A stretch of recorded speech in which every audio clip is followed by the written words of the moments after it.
Provérbios capítulo 15, versículo 4. Um texto muito conhecido de alguns de nós. A palavra de Deus lá diz assim: a língua serena é árvore de vida, mas a perversa quebranta o espírito.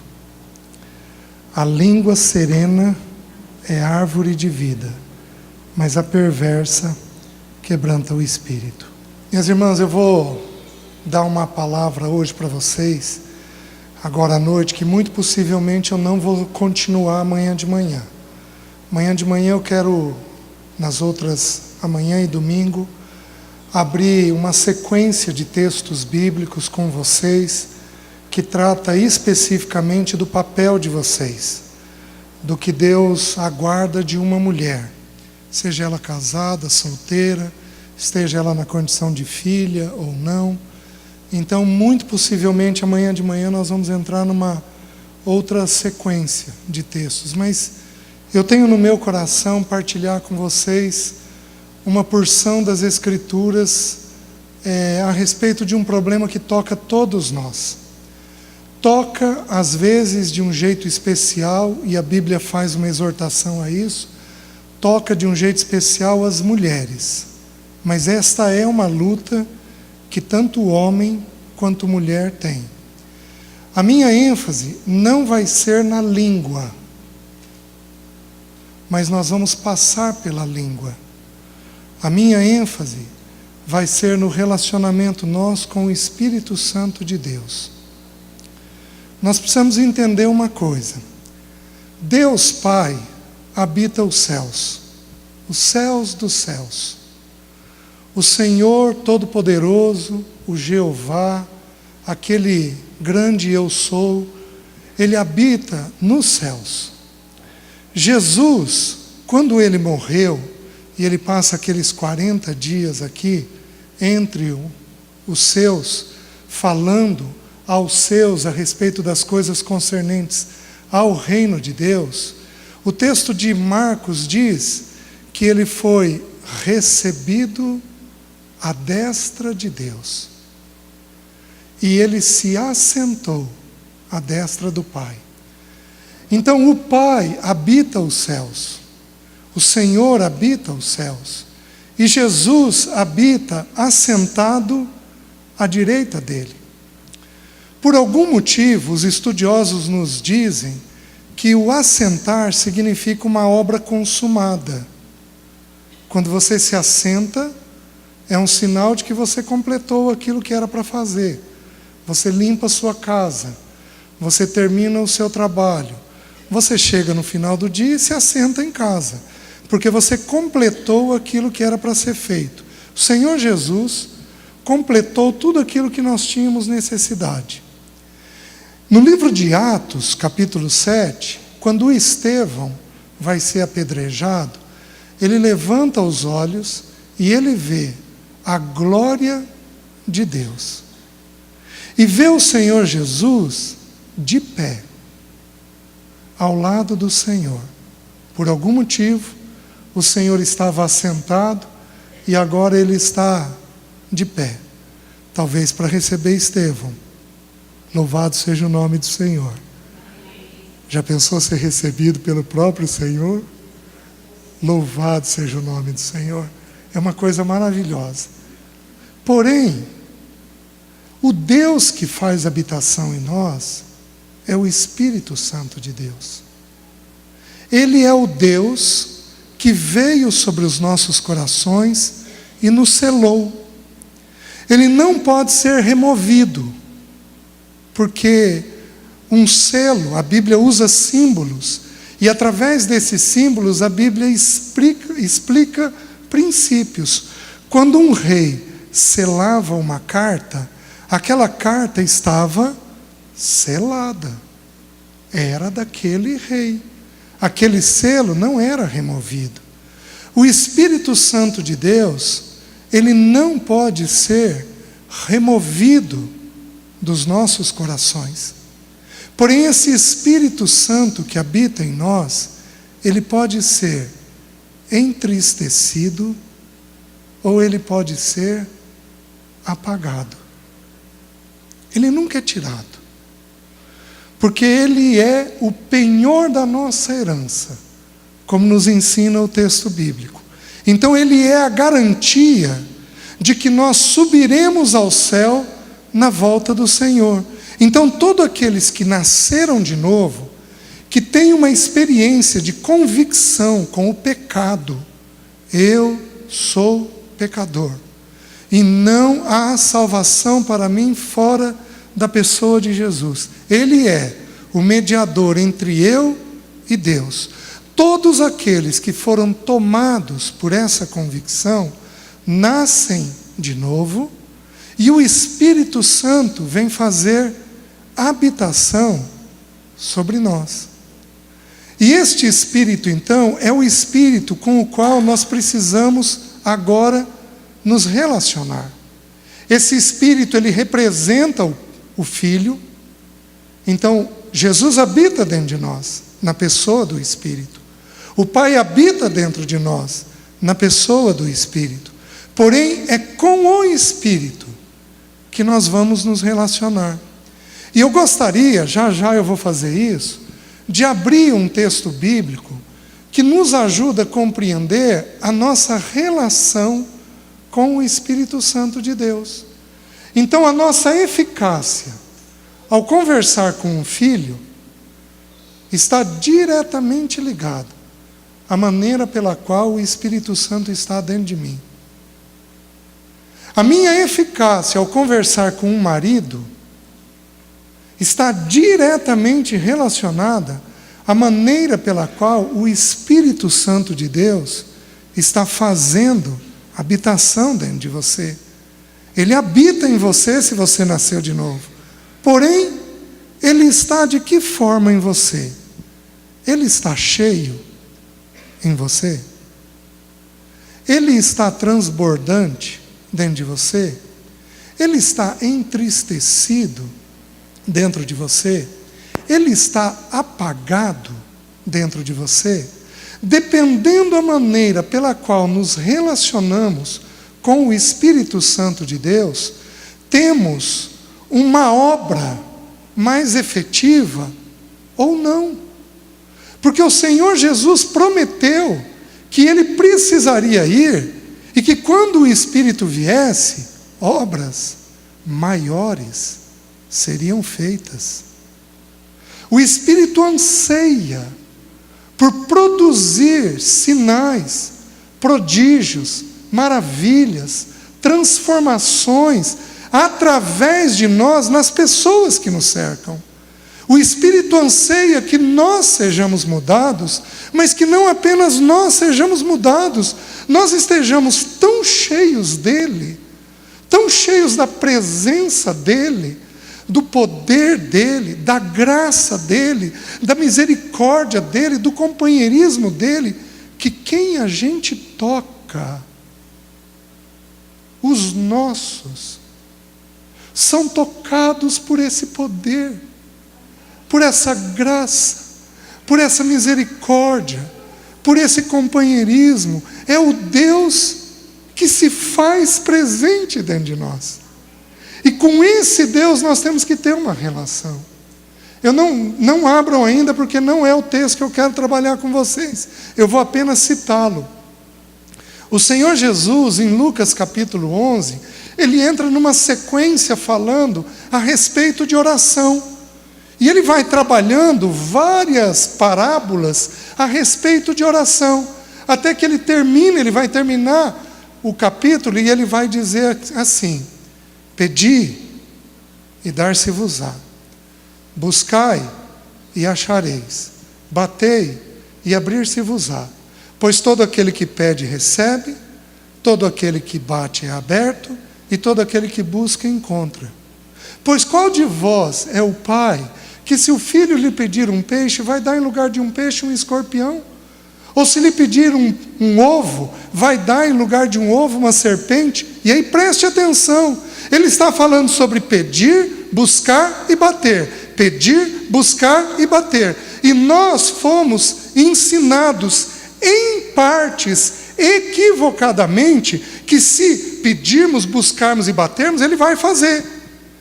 E Ele não faz porque pedimos, buscamos ou batemos, porque Ele faz todas as coisas conforme o conselho da sua vontade. A vontade dele é melhor que a nossa. Porém, Jesus termina dizendo assim: se vós, que sois maus, sabeis dar boas dádivas aos vossos filhos, quanto mais o Pai Celeste dará o Espírito Santo a todo aquele que lhe pedir. O Espírito Santo tem que ser pedido, tem que ser buscado, tem que ser batido, porque Ele é a presença de Deus em nós. Ele é o companheiro que faz a gente morder a língua quando a gente vai falar algo indevido. Ele é o Deus amoroso que toca a mente quando a gente está tendo pensamentos ruins, indevidos. Ele é o amigo leal e fiel que nos apresenta o Filho e nos apresenta o Pai. É Ele quem traz a revelação de quem é o Filho e o Pai. Meus queridos, minhas queridas, esse Espírito precisa ser cuidado, buscado, amado, porque a sua presença em nós nos enche dele, de tal maneira que para os nossos fica visível. É impossível um marido não ver, é impossível um filho não perceber, é impossível um parente não ser tocado, é impossível uma vendedora de rua, de loja, não virar e não dizer: o que você tem de diferente? Parece que você tem uma luz, parece que você tem uma presença. É impossível isto não acontecer quando o Espírito Santo de Deus, Ele é mantido dentro de nós, cheio. Onde esses vasos foram quebrados. Sabe por que Deus quebra um vaso? Para fazer um novo e maior. Sabe para quê? Para comportar mais. Quando Ele quebra, é porque Ele precisa de mais espaço para encher. Esse é um processo que dura a vida inteira, O Espírito Santo precisa ser transbordante dentro das nossas vidas, dentro dos nossos corações. Onde Ele entrou quando a igreja iniciou, o Espírito Santo transbordava. Quando o texto de Marcos diz que Jesus foi recebido no céu e assentou-se à destra de Deus, o último versículo de Marcos, o versículo seguinte, vai dizer assim: que os irmãos saíram pregando o Senhor, e o Senhor cooperava com eles. Meus queridos, não era eles quem cooperavam com o Senhor. Não era eles quem cooperavam com o Senhor, porque de Deus nós somos cooperadores. Era o Senhor que cooperava com eles. Por quê? Porque eles estavam cheios da presença dEle. Os irmãos estão entendendo? As irmãs estão compreendendo? E por que eu comecei com o texto de Provérbios? Porque o texto de Provérbios diz assim: a língua serena é árvore de vida. Minhas irmãs, deixa eu fazer uma pergunta simples para vocês. Na Bíblia, quem é árvore de vida? Vamos lá de novo. Na Bíblia, quem que é árvore de vida? Você não tem condições de levar a doce presença de Jesus, a santa presença de Jesus, a poderosa presença de Jesus, se não for por meio de uma língua serena. Porque a língua serena é árvore de vida. O Senhor plantou o Éden, colocou duas árvores, a árvore da vida no meio do jardim, a árvore do conhecimento do bem e do mal, e falou para Adão: Adão, você come de todas as árvores, você só não pode comer da árvore do conhecimento do bem e do mal. Meus queridos, a árvore da vida era a própria pessoa do Senhor Jesus, porque Ele é a vida. Eu sou o caminho, a verdade e a vida. Se queremos Jesus em nós, e se queremos levar Jesus aos nossos, não tem alternativa. Não tem jeito. Ele vai ter que tocar na nossa língua. E com esse pano de fundo em mente, eu gostaria que vocês abrissem o texto que eu quero partilhar um pouco para vocês. Abram em Efésios, capítulo 4, começando com o versículo 25. O texto bíblico diz assim: por isso, deixando a mentira, fale cada um a verdade com o seu próximo, porque somos membros uns dos outros. Irai-vos e não pequeis, não se ponha o sol sobre a vossa ira, nem deis lugar ao diabo. Aquele que furtava, não furte mais, antes trabalhe, fazendo com as próprias mãos o que é bom, para que não tenha com que acudir ao necessitado. Não saia da vossa boca nenhuma palavra torpe, e sim unicamente a que for boa para edificação, conforme a necessidade, e assim transmita a graça aos que ouvem. E não entristeçais o Espírito Santo de Deus, no qual fostes selados para o dia da redenção. Longe de vós toda amargura, e cólera, e ira, e gritaria, e blasfêmia, e bem assim toda a malícia. Antes, sede uns para com os outros, benignos, compassivos, perdoando-vos uns aos outros, como também Deus em Cristo vos perdoou. Até aqui.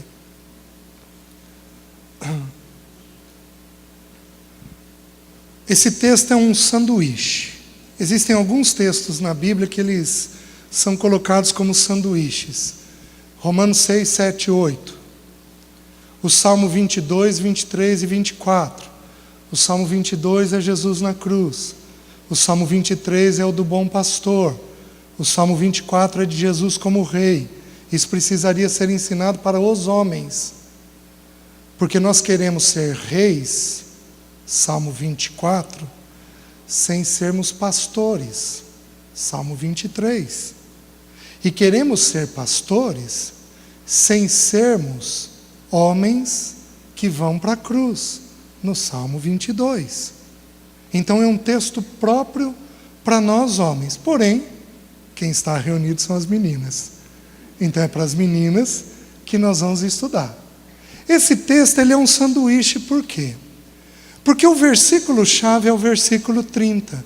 E não entristeçais o Espírito Santo de Deus.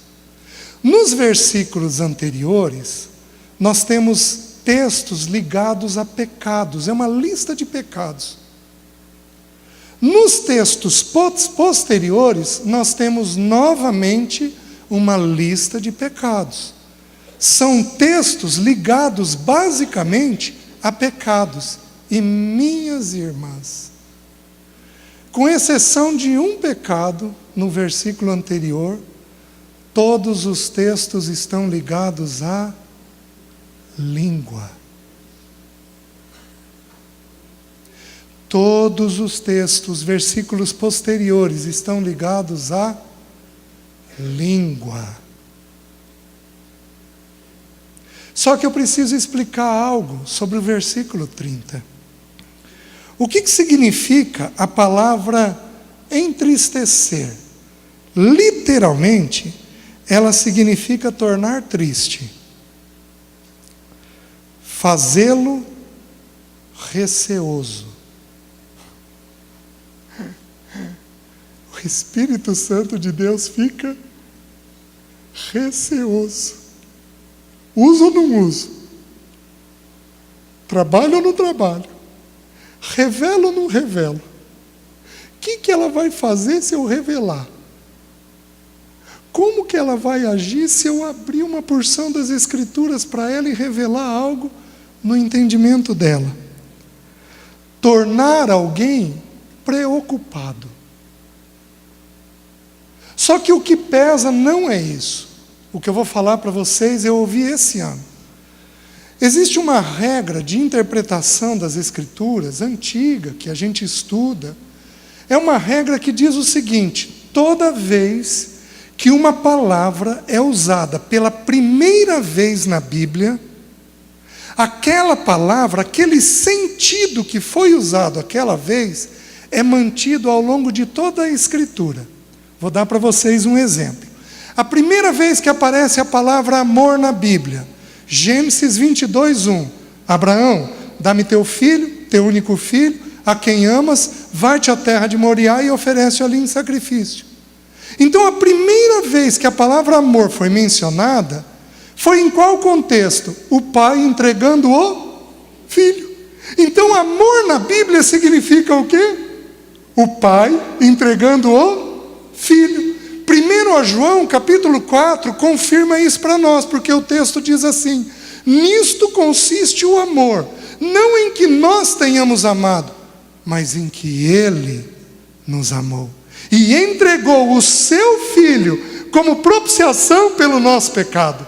Então, 1 João ensina que amor é entregar o Filho. Você entregaria teu filho pelo teu marido?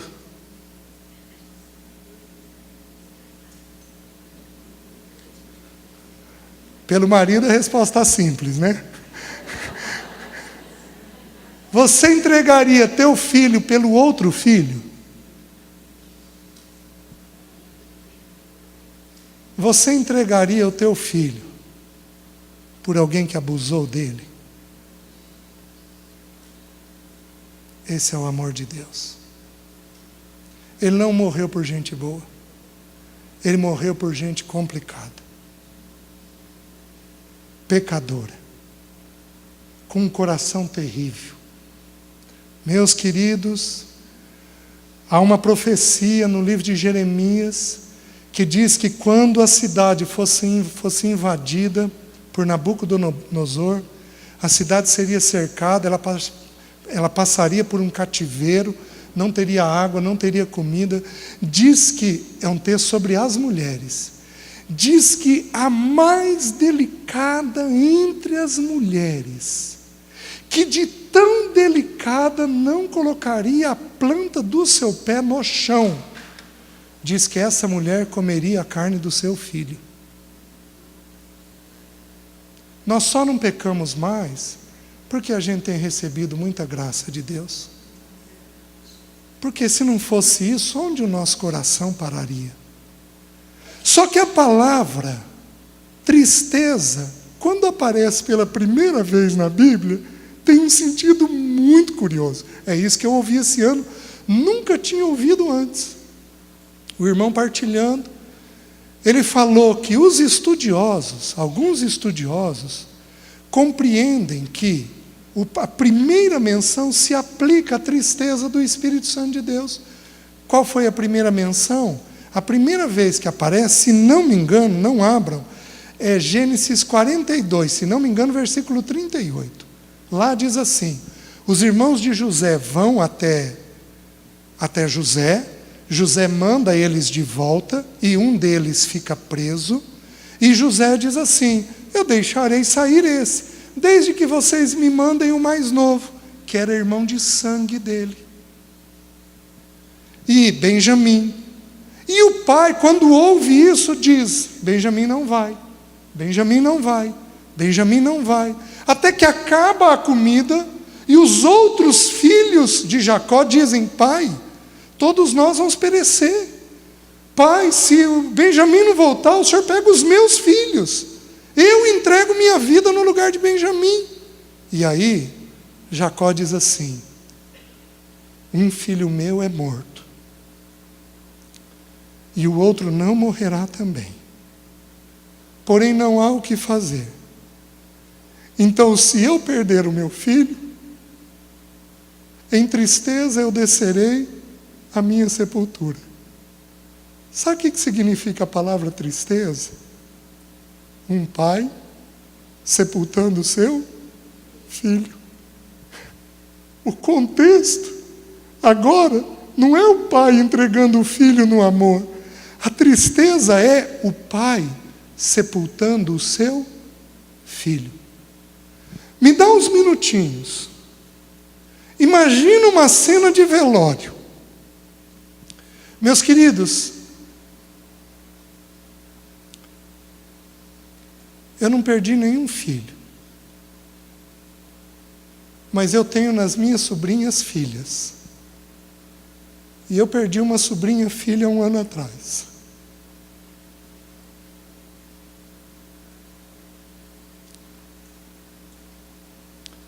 O Senhor a chamou com 43 anos. Se você imaginar uma graça de mulher, mas uma graça, uma mulher temente a Deus, aos 43 anos, teve uma visão do Senhor que raríssimas pessoas têm. Eu passei algumas semanas passando do lado do cemitério onde ela está enterrada, mas eu tinha vontade de parar o carro e ir lá e arrancar ela. Quando um pai sepulta um filho, ele não tem vigor, ele não tem gozo, ele não tem energia, ele não consegue pensar em outra coisa a não ser na dor de estar perdendo o seu filho. Preste atenção. Essa é a dor do Espírito Santo de Deus quando nós o entristecemos. Esse Espírito que revela o Filho e o Pai fica receoso. Se é que eu posso dizer, ele fica sem energia. Ele não tem um depósito a fazer dentro de nós. Se é que eu posso dizer isso. Esse Espírito Santo de Deus não consegue nos tomar pela mão e nos conduzir, porque Ele é um companheiro fiel. Você tem um problema com o teu marido e você precisa estar cheia dele, para o Espírito Santo de Deus te conduzir como um companheiro fiel. Ele não pode, porque ele está entristecido dentro de você. Ele está com o sentimento de um pai sepultando o seu filho. Minhas irmãs,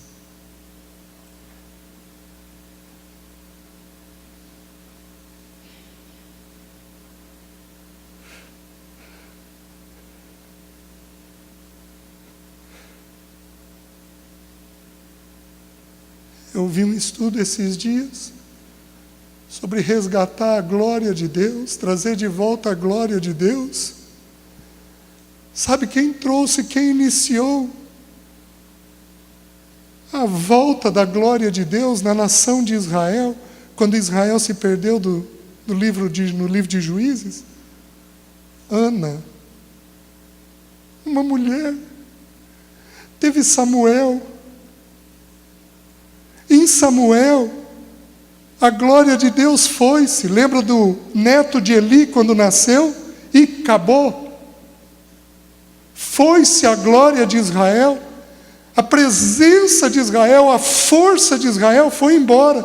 Em Samuel nós temos Davi, em Davi nós temos Salomão. E quando Salomão edifica o templo, a glória do Senhor é derramada. Mas com quem que começou?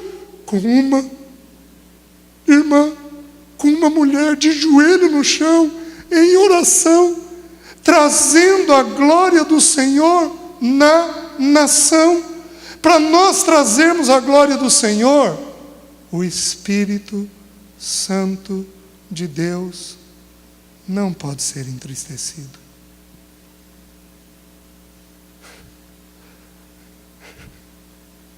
A questão é o que nós vamos fazer com essa verdade.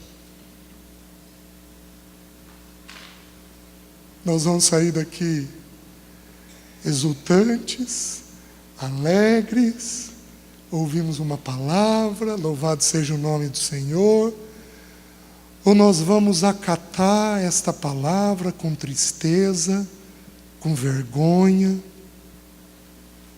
querendo deixar os pecados que o entristece, querendo voltar para nossa casa, Senhor, na minha casa, traz a glória de Deus pela visitação do Espírito Santo em mim. Amém? Que o Espírito Santo de Deus alcance em nós. Porém, eu preciso mencionar o primeiro pecado que ele descreve é a mentira. Por isso, deixando a mentira, fale cada um a verdade com o seu próximo, porque somos membros uns dos outros. Por que que o Espírito Santo de Deus não suporta a mentira? Porque ele é espírito da... é contra a natureza dele. A mentira mais clássica que existe é você virar e dizer, eu não peguei este copo. Você nega uma verdade. Essa é a mentira mais clássica. Mas deixa eu te dar algumas sugestões. Nossa, o retiro estava tão bom, tinha 500 mulheres. O retiro está cheio, mas tem 500 mulheres? Não, não condiz com a verdade. Quando a gente exagera, isso é mentira. Você quer uma outra forma de mentira? É você ter que falar uma verdade e não falá-la. Porque o pecado, ele existe pela ação, mas ele existe também pela omissão. Existe pecado de ação e existe pecado de omissão. Então não me digam, César, eu omiti. Porque se precisa ser dito e não é dito, é pecado. Agora, é uma verdade que Jesus falou assim, tenho muito a vos dizer, mas vós ainda não podeis suportar. Então eu enviarei o Espírito da verdade e ele vos conduzirá a toda a verdade. É uma verdade que tem hora certa de dizer a verdade. Então se a hora não é agora, eu não posso falar, porque a hora não é agora. Mas se a hora é agora, eu não tenho alternativa. Você tem que falar. Então por isso, deixando a mentira, fale cada um a verdade. Aí diz assim, irai-vos e não pequeis. Não se põe o sol sobre a vossa ira. Alguma mulher aqui é brava? Levanta a mão. Levanta alto.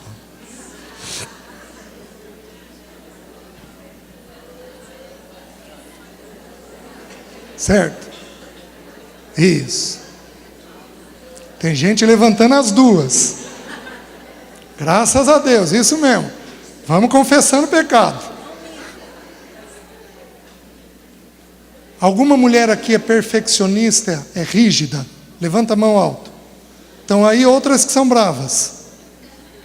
Porque a rigidez faz isso também. Deixa você tensa.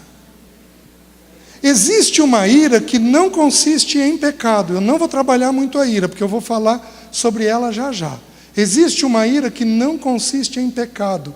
Irai-vos e não pequeis. E aí dá uma ordem. Fiquei irritado, quando é que eu tenho que trabalhar ela? Dentro do dia. Pôr o joelhinho no chão e pedir graça de Deus. Porém, nós temos um problema. A Bíblia diz assim, nem deis lugar ao diabo. Existem 3 pecados, todo pecado abre uma porta e uma janela para o diabo. Mas tem pecado que derruba uma parede inteira. E o diabo entra com muita mais facilidade. São apenas, até o presente momento, eu vi 3 nas Escrituras. Um está aqui. Irai-vos e não pequeis, não se põe o sol sobre a vossa ira, nem deis lugar ao diabo. Na irritação, o diabo pega o dardo inflamado e... ele não pode pôr um pensamento novo em você. Ele não pode pôr. Porque a Bíblia diz que os maus pensamentos vêm de dentro do coração. Eu tive uma única ocasião que eu compartilhei com um grupo de mulheres da IPI. Talvez você não saiba. Que eu me lembro foi uma única. Estávamos eu e uma psicóloga. Tinha umas 500 mulheres. Estava lotado. E a psicóloga virou e falou assim: quem aqui já pensou em se separar do marido? Uma meia dúzia de mulheres levantou a mão. Aí ela perguntou: quem aqui já pensou em enviuvar? A mulherada inteira levantou a mão. Então esses maus pensamentos não é o diabo, não. De dentro do coração do homem é que brotam os maus desígnios, que são maus pensamentos. Isso daí vem de dentro da gente. Mas o diabo tem o poder de despertar aquilo de uma forma única dentro de você. E ele faz quando? Quando você está irada, que é um pecado ligado à língua. Que mais? Aí ele diz: aquele que furtava, não furte mais. Não é um pecado ligado à língua. Depois ele diz: não saia da vossa boca nenhuma palavra torpe, vazia, podre. Forte, né? E sim unicamente a que for boa para edificação, conforme a necessidade. Minhas irmãs, é para a gente falar conforme a necessidade. Eu preciso dar uma explicação, vou criar um parênteses aqui. Eu preciso dar uma explicação para vocês. Quando Deus criou o homem, criou ele para governar. Então o homem tem a visão, a oftalmologia descobriu isso. A visão do homem, de que jeito que o homem vê? Não vejam isso com maus pensamentos. O homem vê estreito e longe. Porque o homem foi criado para governar. Quem governa tem que ver onde? Lá na frente. Porém, a mulher foi criada para auxiliar. Quem auxilia vê de que jeito? A mulher enxerga curto e aberto. Vocês estão me entendendo? Como vocês enxergam curto e aberto, vocês vão ver muitas coisas. Tudo aquilo que é imediato. Nós não. Se a Alessi não tivesse aqui, ela ia me perguntar: como é que foi? Foi bom. Gente, está mais do que satisfatório.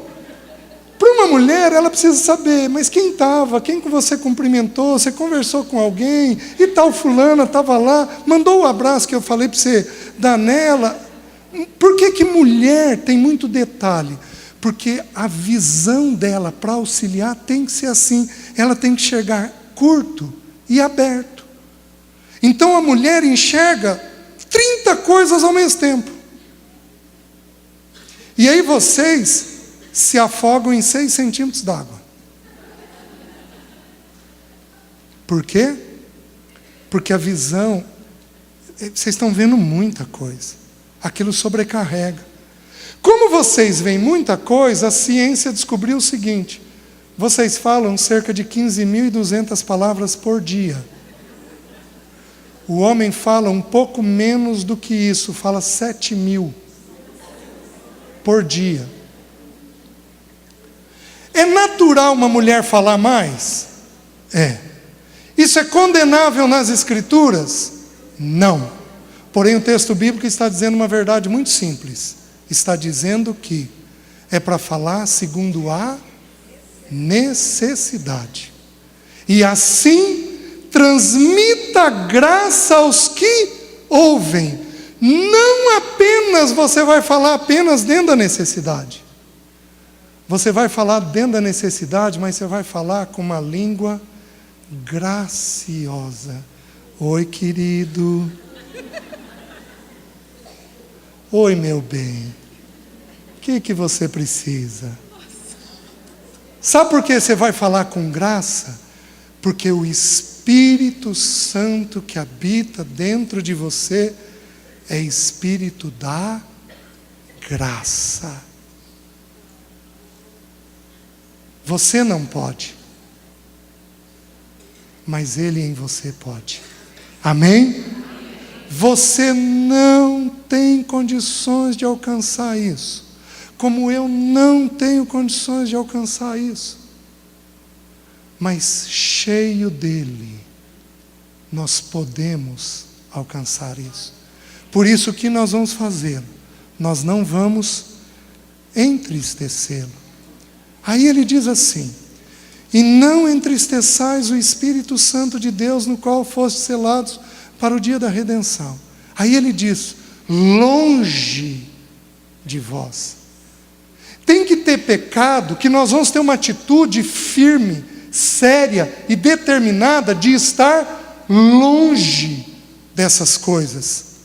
Depois ele vai falar assim: antes, sede.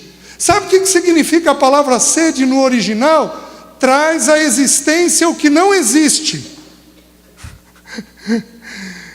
Você vai ficar longe de alguns pecados e você vai chamar à existência o que não existe dentro de você, mas mediante o enchimento do Espírito Santo de Deus, isto é possível nas nossas vidas. Aí ele diz assim: longe do quê?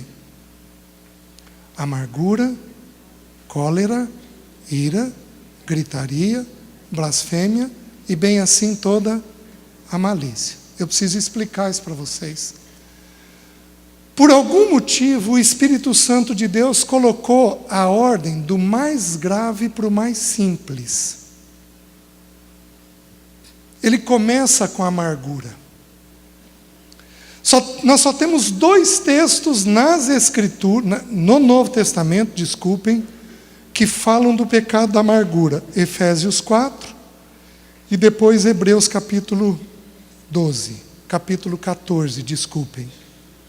Em Hebreus capítulo 14 vai dizer assim: não haja no meio de vós ninguém com amargura.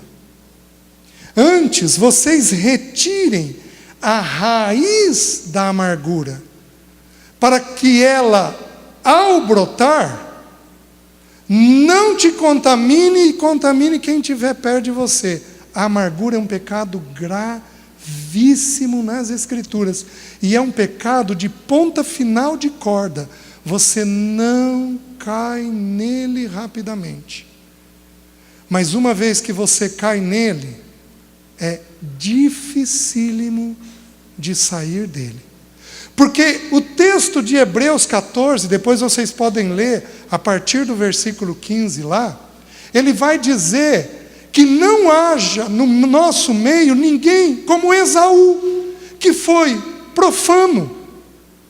Quando você estuda o texto sobre Esaú, diz que Esaú trouxe amargor para o seu pai e para a sua mãe. Ele está ligado ao pecado da amargura. E diz que ele, em lágrimas, buscou arrependimento e não encontrou.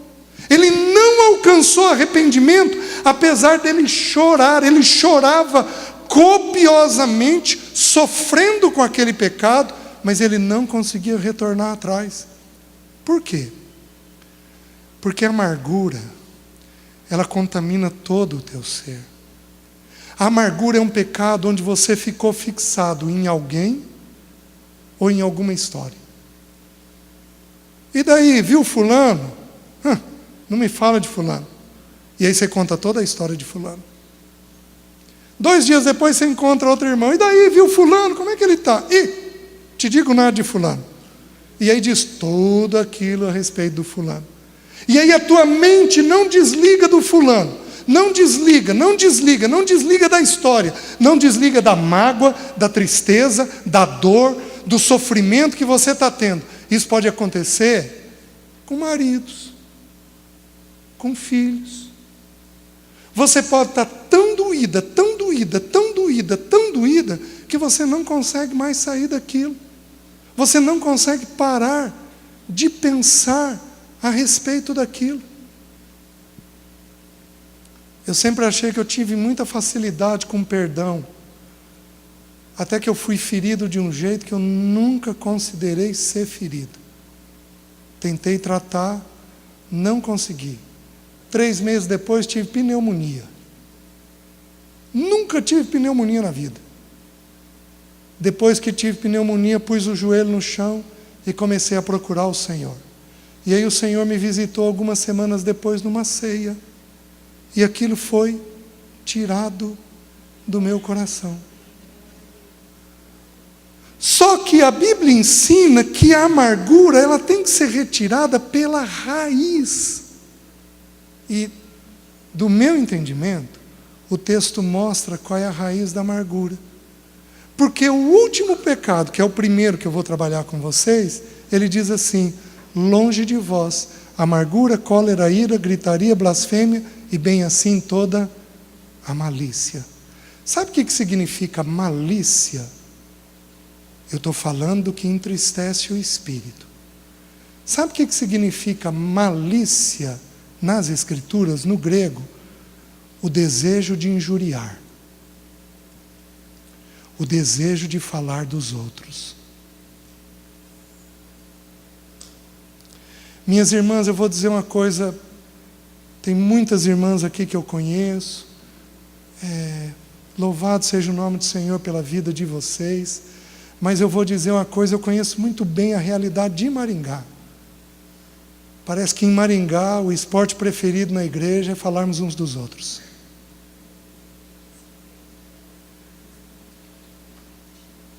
E isso acabou com o frescor da igreja de Maringá. Há 30 anos atrás, você não sabia qual igreja procurar de tantos líderes bons que nós tínhamos.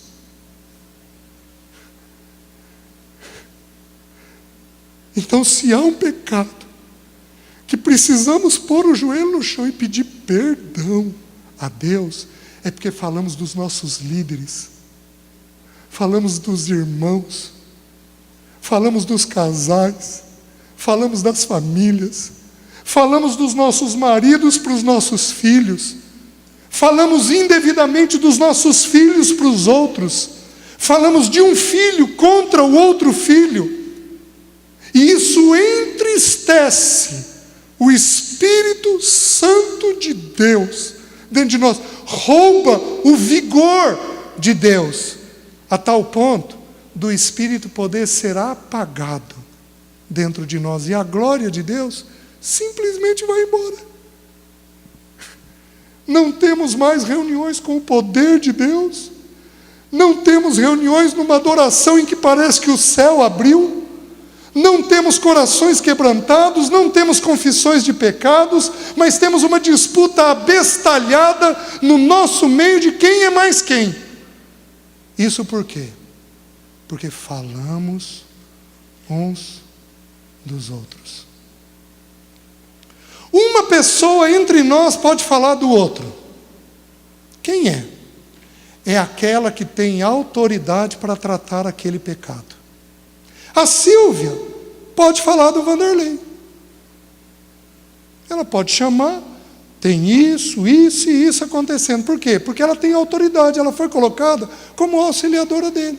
A Silvia pode falar do pecado dos seus filhos. Pode. Vem cá, você está assim, você está assado, você está cozido, não quero isso, tem que ser aquilo. Ela pode falar. Por quê? Porque ela tem autoridade. Mas a Silvia não pode tocar em pessoas que ela não tem autoridade para tratar. Olha a força do texto bíblico. Aquele que encobre o pecado, o que é cobrir o pecado? Aquele que encobre o pecado, desculpem, adquire amor. A Silvia peca. Eu já tratei o que precisava tratar com ela. Você trata uma vez. Está tratado. Agora eu vou encobrir o pecado. Vou pegar qualquer uma das irmãs, vou pegar a Zilda. César, estou tão preocupado com a Silvia. Querida, que bom, orou por ela. E eu não toco no pecado dela. Porque quem encobre o pecado adquire amor. Sabe qual é o único jeito de ter amor dentro da nossa casa? Encobrindo o pecado. Quantos filhos de líderes não suportam mais a reunião da igreja? Sabe por quê? Porque na mesa das suas casas foi falado de pessoas. Quantos filhos nossos não suportam mais a igreja? Sabe por quê? Porque você falou de pessoas. Então o primeiro pecado, que é onde a malícia, a amargura é arrancada. Eu não vou falar mal de irmãos.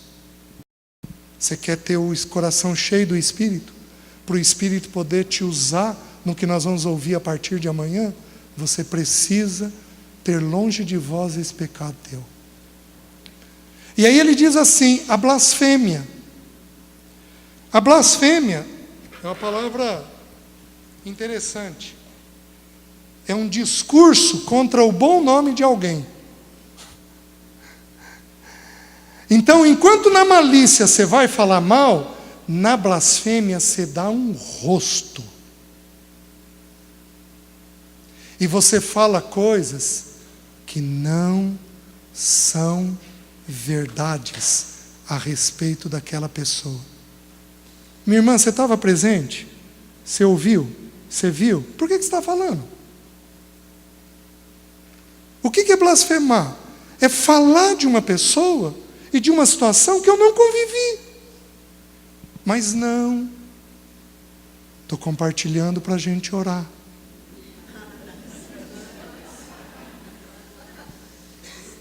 Beira o ridículo. Porque está claro que aquilo magoa o espírito. Entristece o espírito. Essa foi uma das coisas que essa sobrinha, filha, alcançou nos últimos anos. Ela e minha esposa oraram juntos por 10 anos todo dia. Pelo menos 1 hora por dia. Pelo menos 1 hora por dia. Essa foi uma coisa que nós vimos Deus alcançar no coração dela. Tinham coisas que ela guardava para ela e apenas orava. Nós precisamos de irmãs assim.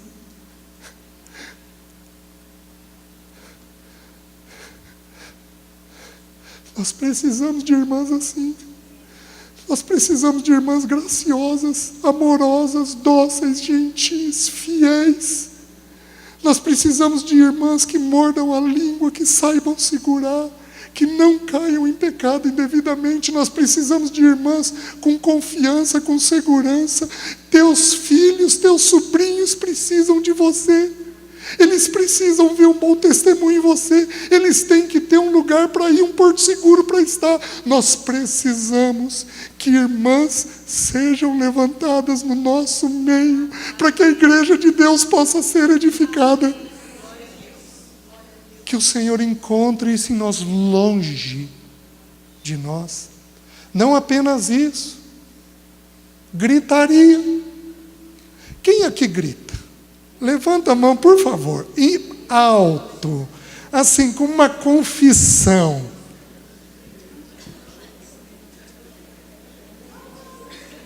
Só que você tem que entender, são pecados de evolução. Você só cai numa gritaria quando você fala mal,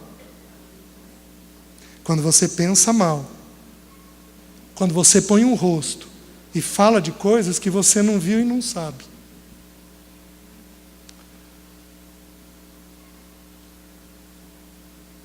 E aí ele diz assim, e a ira. Existem 2 palavras no original grego para ira.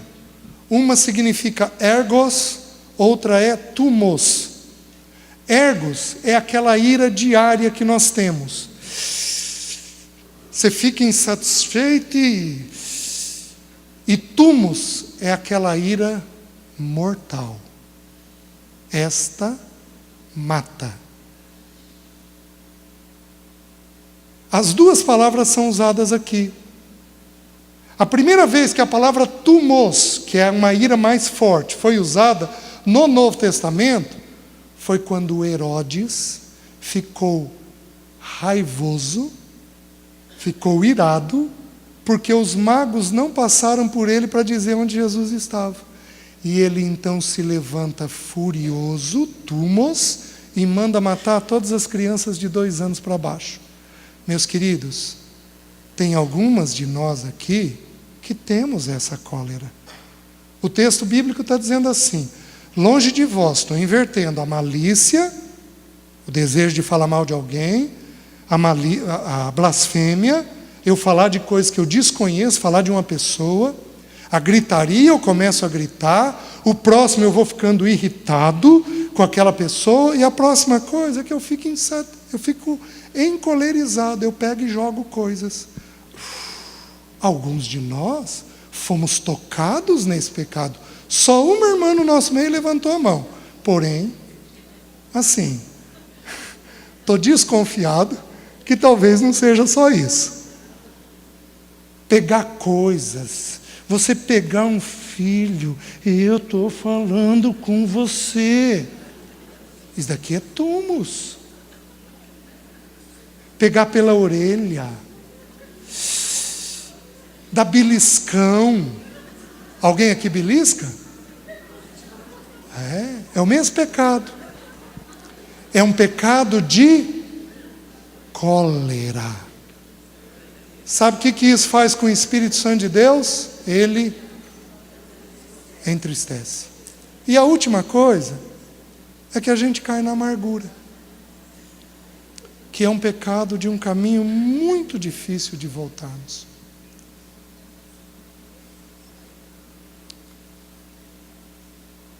O que nós vamos fazer com isso?